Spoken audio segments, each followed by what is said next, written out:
Hi! Welcome to our channel. 'Sitaramam' 39వ భాగం. ఇక కథలోకి వెళ్తే, బారు ఖచ్చితంగా రాదు. ఏ అలా అన్నావు? ఎందుకంటే మనకొక మంచి న్యూస్ చెప్పడానికి హాస్పిటల్‌కి వెళ్ళింది. మంచి న్యూసా? ఏంటది? ఒక సంవత్సరంగా బారు ఎన్నో కలలు కంటున్నా తన కల నిజమయ్యే రోజొస్తున్నాయి సీత.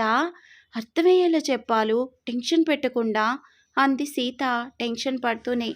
ఓకే. ఓకే. బారు ప్రెగ్నెన్సీ టెస్ట్ కోసం వెళ్ళింది. సీత ఆ మాట వినగానే చాలా సంతోషపడుతూ లేచి ఆలుని పట్టుకొని ఏం చెప్తున్నావే నువ్వు? అంది. అవును సీత. ఇప్పుడు రెండో నెల. ఇంట్లో కన్ఫర్మ్ చేసుకుంది త్రూ ప్రెగ్నెన్సీ టెస్ట్ కిట్. కానీ ఎందుకైనా మంచిదని ఆంటీ, అన్నయ్య కలిసి బారుని హాస్పిటల్‌కి తీసుకొని వెళ్లారు. చెకప్ చేసుకొని కన్ఫర్మ్ చేసుకుందామని. ఓహ్ గాడ్! ఎంత మంచి న్యూస్ చెప్తున్నావు ఆలు.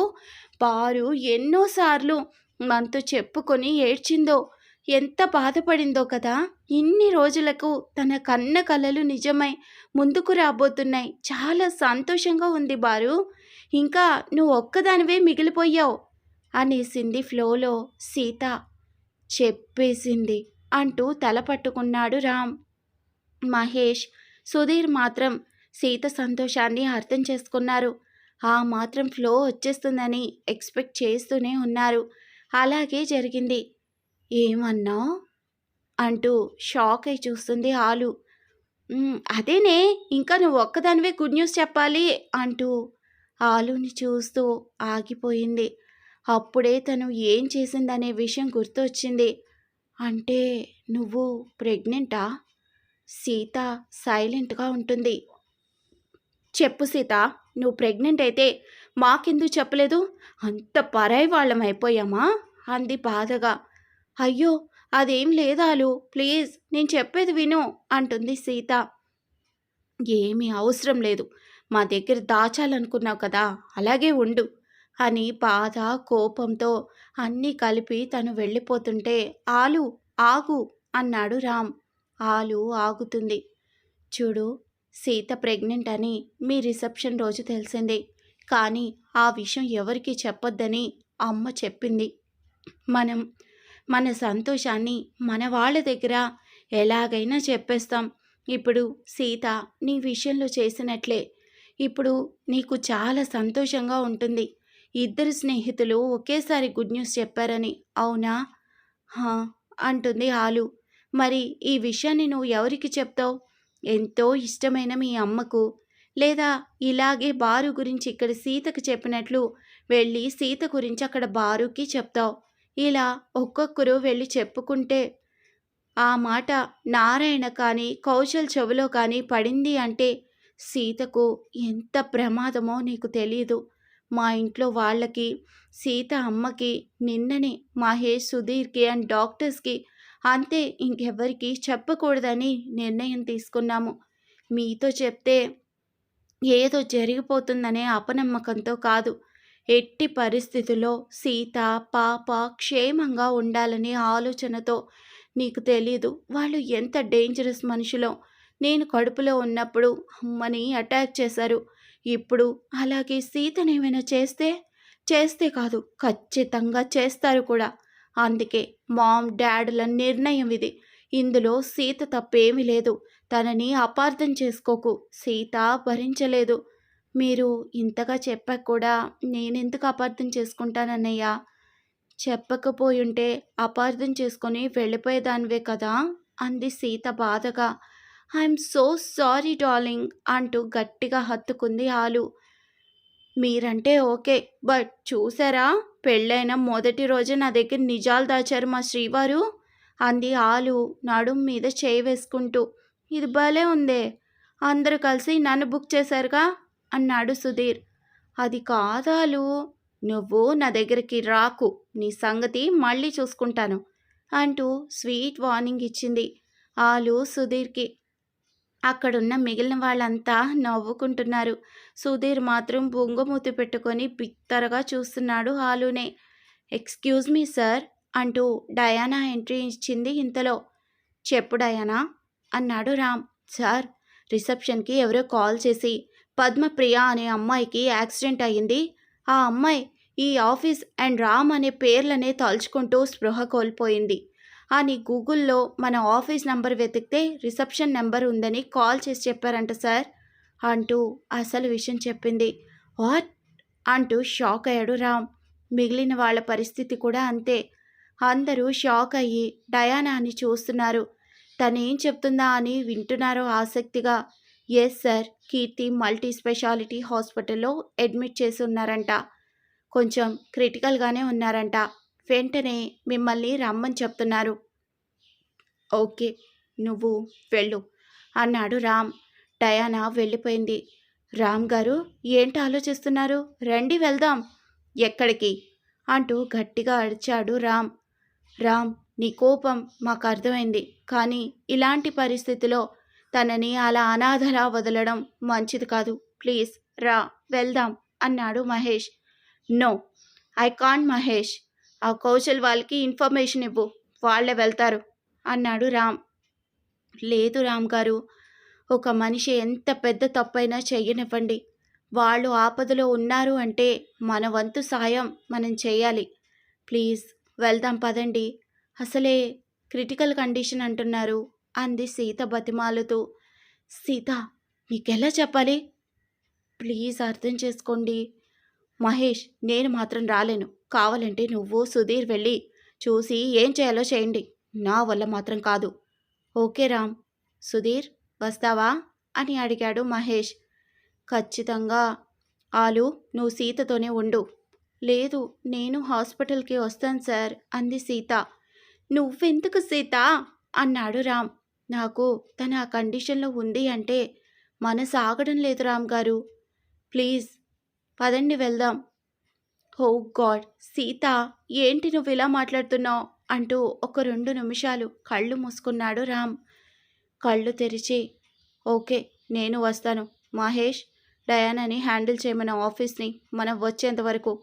ఓకే రామ్, మీరంతా కింద ఉండండి, నేను వస్తాను అనుకుంటూ అలా అందరూ కలిసి హాస్పిటల్కి చేరుకుంటారు. దారిలోనే కమల వాళ్ళకి మహేష్ ఇన్ఫర్మేషన్ ఇస్తాడు. హాస్పిటల్ రిసెప్షన్లో పద్మప్రియ యాక్సిడెంట్ కేస్ అని అడుగుతూ ఉండగా రామ్ అనే పిలుపు. ఎవరా అని అందరూ తిరిగి చూస్తారు. మిస్టర్ రామ్ అంటూ ఒక వ్యక్తి పలకరిస్తాడు. అవును, మీరు అని అడిగాడు రామ్. నేను మీ ఆఫీస్కి కాల్ చేసిన వ్యక్తిని. ఆ అమ్మాయికి యాక్సిడెంట్ అయిందని. ఓ ఓకే అండి, థ్యాంక్ యూ. ఇప్పుడు ఎలా ఉంది తన పరిస్థితి అని అడిగాడు రామ్. డాక్టర్స్ ఆపరేషన్ థియేటర్కి తీసుకొని వెళ్ళారు అండ్ తన మదర్ కాల్ చేశారు. ప్రస్తుతానికి ఆవిడ ఉన్నారు, కానీ ఆ అమ్మాయి మీ పేరే తలుచుకుంటూ ఉంది. అందుకే నేను మీకు చెప్పేసి వెళ్దామని ఎదురు చూస్తున్నాను. వాళ్ళ మదర్ వచ్చారా? అవును sir. Okay sir, thank you so much save చేసినందుకు. మేం చూసుకుంటాము. ఓకే సార్, ఉంటాను అని ఆ వ్యక్తి వెళ్ళిపోతాడు. ఇంకా మనం ఎందుకు సీత, వాళ్ళ అమ్మ ఉన్నారంట, మనం వెళ్ళిపోదాం రా అన్నాడు రామ్. ఇంత దూరం వచ్చాము, ఒక్కసారి చూసి వెళ్దాం ప్లీజ్ రామ్ గారు. రామ్ సీత మాటలకు టెన్షన్ అవుతాడు. బట్ ఈ సమయంలో సీతని ఇబ్బంది పెట్టకూడదు అని సరే జస్ట్ చూసి వచ్చేద్దాం అన్నాడు రామ్. ఓకే అంటూ అందరూ వెళ్తారు ఆపరేషన్ థియేటర్ దగ్గరకు. అక్కడ ఒక మహిళ ఏడుస్తూ దేవునికి దండం పెట్టుకుంటూ ఉంటుంది. ఆవిడే ఏమో రామ్, పద్దు తల్లి అంటాడు సుధీర్. హా, అయ్యుండొచ్చు అంటాడు మహేష్. ఆవిడ దగ్గరకు వెళ్ళి అమ్మా, పద్దు వాళ్ళ అమ్మగారు మీరేనా అని అడుగుతుంది సీత. ఆ ప్రశ్నకు సీత వైపు చూస్తూ అవునమ్మా, నువ్వెవరు అంటూ వెనకాల ఉన్న వాళ్ళని చూస్తుంది ఆవిడ. చూసి షాక్ అవుతూ రామ్ అంటూ ఏడుస్తూ ఆవిడ. అందరూ ఆశ్చర్యంగా చూస్తారు. రామ్ తెలుసా అని అనుకుంటూ. ఏంట్రా అలా ఆశ్చర్యపోతున్నారు? నేనెలా ఆవిడికి తెలుసా అనా? అందులో అంత ఆశ్చర్యం ఏముంది? వాళ్ళ కూతురు నా ఫోటో చూపించకుండా ఉంటుందా ఏంటి అన్నాడు రామ్. అది నిజమే కదా అనుకుంటారు మహేష్, సుధీర్లు. ఆవిడ పరుగులాంటి నడకతో రామ్ కాళ్ల మీద పడుతూ నేను, నా కూతురు నీకు చేసిన అన్యాయానికి ఆ భగవంతుడు మాకు విధించిన శిక్ష ఇది రామ్ అంటుంది ఏడుస్తూ. ఇప్పుడు రామ్ కూడా ఆ మాటలకు షాక్ అవుతాడు. ముందు మీరు ఆలు అంటాడు లేపమని చెప్తున్నట్లు. ఆంటీ లేవండి, లేవండి ఆంటీ, అలా చిన్నవాళ్ల కాళ్ళ మీద పెద్దవాళ్ళు పడకూడదు, ప్లీజ్ లేవండి అంటూ పైకి లేపి పక్కనే ఉన్న కుర్చీలో కూర్చోపెడుతుంది. ఆవిడకు సీత నీళ్ళిచ్చి, ఇవి తాగండి ఆంటీ ప్లీజ్, పద్దుకి ఏం కాదు, షీజ్ ఓకే, ఆ దేవుడు మీకు ఎలాంటి శిక్ష వేయడు అంటుంది. లేదమ్మా, మేము రామ్ కుటుంబానికి చేసిన అన్యాయం చాలా పెద్దది, అందుకే మాకు ఈ శిక్ష. దాన్ని అలా మానసికంగా ఇప్పుడు శారీరకంగా బాధ పెడుతూ నీ వల్లనే నీ కూతురు ఇలా అయ్యింది, అందుకే తనని ఇలా చేశాను, నువ్వు బాధపడు అని ఆ దేవుడు నాకు ఇచ్చిన శిక్ష అంటూ ఏడుస్తుంది. మా కుటుంబం మీకు తెలుసా అన్నాడు రామ్. తెలుసు, మీ నాన్న బాలరాజు, మీ అమ్మ కమల.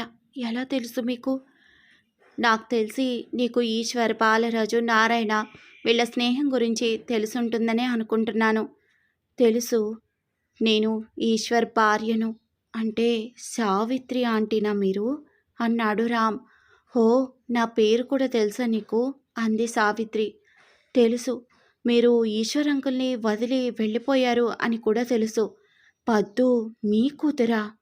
నా కూతురే, కానీ ఈశ్వర్కి పుట్టిన బిడ్డ కాదు. ఈశ్వర్ని వదిలి వెళ్ళిపోయాక మా నాన్న నాకు మళ్ళీ పెళ్లి చేయాలని నిర్ణయం తీసుకున్నారు. నా ఆస్తి, నా అందం చూసి నన్ను చాలామంది పెళ్లి చేసుకోవడానికి వచ్చారు. రెండో పెళ్ళైనా పర్వాలేదని, ఎలాగో పిల్లలు కూడా లేరు కాబట్టి అలా నాన్న నాకు ఒక అతనితో పెళ్లి చేశాడు.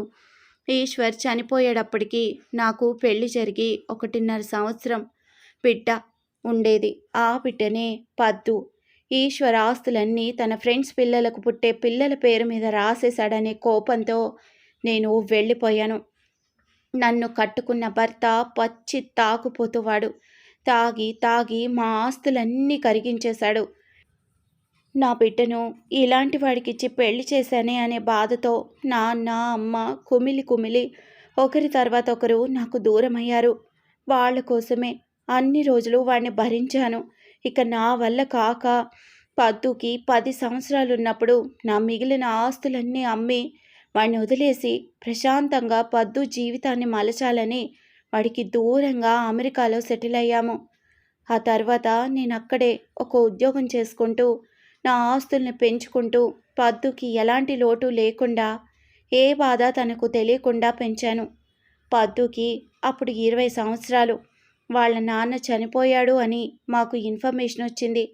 అప్పుడే చివరి చూపు పద్దుకి వాళ్ళ నాన్నని చూపించడానికి ఇండియాకి వచ్చాము. అప్పుడే నాకు తెలిసింది పద్దు నాన్న, నారాయణ మంచి ఫ్రెండ్స్ అని. అన్ని కార్యక్రమాలు అయిపోయాక మేము తిరిగి అమెరికా వెళ్ళడానికి మరో 2 రోజులున్నప్పుడు నన్ను నారాయణ కలిశాడు. అప్పుడే ఈశ్వర ఆస్తులు తనకి దక్కవని, తన కొడుకు కౌశల్కి పిల్లలు పుట్టే అవకాశం లేదని డాక్టర్స్ తేల్చి చెప్పేశారని చెప్పి బాధపడ్డాడు. నారాయణ బిజినెస్లో కూడా చాలా లాస్ అయ్యున్నాడని, ఇప్పుడు ఈశ్వర ఆస్తులు తనకి దక్కితేనే తన అప్పులన్నీ తీర్చగలనని నాకు చెప్పాడు. అందుకు నేనేం చేసేదన్నయ్యా? ఆయన అలా వీలునామా రాసుంటే అలాగే జరుగుతుంది, దాన్ని మార్చలేం కదా. అందుకే కదా నేను కూడా ఆ ఆస్తులన్నీ వదులుకొని వెళ్ళిపోయాను అని చెప్పాను. అందుకే ఇప్పుడు మనం ఒక పని చేస్తే ఈశ్వర ఆస్తులు మన ఇద్దరికీ దక్కుతుంది అన్నాడు. ఏం చేయాలి అని అడిగాను. అప్పుడే నిన్ను మోసం చేసి మళ్ళీ జీవితంలో కోలుకోలేని దెబ్బ తగిలేలా చేస్తే, పెళ్ళి పిల్లలు అనే విషయమే నీ జీవితంలోకి, నీ మైండ్లోకి రాకుండా చేస్తే, ఎలాగైనా కౌశల్కి పిల్లలు పుట్టేలా చేసుకొని ఈశ్వర ఆస్తులన్నీ కౌశల్ బిడ్డకు వస్తాయి. అప్పుడు నీకు అందులో సగభాగం ఇస్తానని చెప్పాడు. అలా చేయడం చాలా తప్పు. కౌశల్కి పిల్లలు పుట్టారని ఖచ్చితంగా తెలిసినప్పుడు ఎలా రామ్కి పెళ్ళవకపోతే మాత్రం మీకు వస్తాయి, అలా ఇద్దరికీ కాకుండా పోతాయి ఆస్తులు అని చెప్పాను. లేదు, కౌశల్కి టెస్ట్ ట్యూబ్ బేబీ పుట్టేలా చేస్తాను, అప్పుడు అంతా సర్దుకుంటుంది అని చెప్పాడు. సరే కానీ అందుకు నేనేం చేయాలి అని అడిగాను. అప్పుడే పద్దుని పంపించి రామ్ని ప్రేమిస్తున్నట్లు నటించమని చెప్పు అన్నాడు. నేను ముందు ఒప్పుకోలేదు, ఖచ్చితంగా అది జరగదని చెప్పేశాను. కానీ నారాయణ ఏదేదో చెప్పాడు. బాగా ఆలోచించి నీ నిర్ణయం చెప్పు. ఈశ్వర్ నీ మొదటి భర్త. ఆ ఆస్తులు నీకు కూడా దక్కడంలో న్యాయం ఉంది. ఇప్పుడు మనం వేసే ప్లానే రేపు మన ఇద్దరు కుటుంబాలకి మంచైనా చెడైనా అన్నాడు. నేను బాగా ఆలోచించాను. కష్టమే అనిపించింది. ఈశ్వర్కి బాలరాజ్ గారంటే ఎంత ఇష్టమో అని నాకు తెలుసు. అంత మంచి మనిషిని మోసం చేయడం నా వల్ల కాదు అనిపించింది. అదే విషయం నారాయణకి చెప్పాను. కానీ నన్ను నారాయణ బ్రతిమిలాడినంతసేపు బ్రతిమిలాడి ఆ తరువాత బెదిరించాడు. పద్దుని నా కళ్ళ ముందే చంపేస్తానని. మరో దారి లేక పద్దుకి ఏదో ఒకటి చెప్పి మొత్తానికి ఒప్పించాను. అలా పద్దు నిన్ను ప్రేమించినట్లు నటిస్తూనే ఎప్పుడో తనకి తెలియకుండానే నిజంగానే నిన్ను ప్రేమించడం మొదలుపెట్టింది. ఆ విషయం నాకు చెప్తుండగా నారాయణ వాళ్ళు మా ఇంట్లో పెట్టిన ఒక పని మనిషి విని నారాయణకు విషయం చెప్పేసింది. దాంతో నారాయణ మమ్మల్ని బెదిరించి ఇద్దరిని చంపేస్తానని వార్నింగ్ ఇచ్చి అప్పటికప్పుడే మాతో ఒక మనిషిని పెట్టి అమెరికా పంపించేశాడు. ఆ తర్వాత పద్దు ఎంతగానో ఏడుస్తూ ఉండేది. సారీ రామ్, సారీ అంటూ కృంగిపోయింది. చనిపోవాలని ప్రయత్నం చేసింది. తిండి మానేసింది. తిండి నిద్ర లేక పిచ్చిదానిలా అయిపోయింది. సైకియాట్రిస్ట్కి చూపించి దాన్ని మళ్ళీ మామూలు మనిషిని చేశాను అంటూ గతం తాలూకా జ్ఞాపకాల్ని గుర్తు చేసుకుంటూ చెప్పింది పద్దు తల్లి. అదంతా వింటున్న వాళ్ళందరూ కూడా షాక్తో అలాగే చూస్తూ ఉండిపోయారు. ఇక రానున్న ఎపిసోడ్స్లో ఏం జరగబోతుందో తెలుసుకోవాలి అంటే మన ఛానల్ని సబ్స్క్రైబ్ చేసుకోండి. ఈ ఎపిసోడ్ కనుక నచ్చితే తప్పకుండా లైక్ చేయండి. Thanks for listening.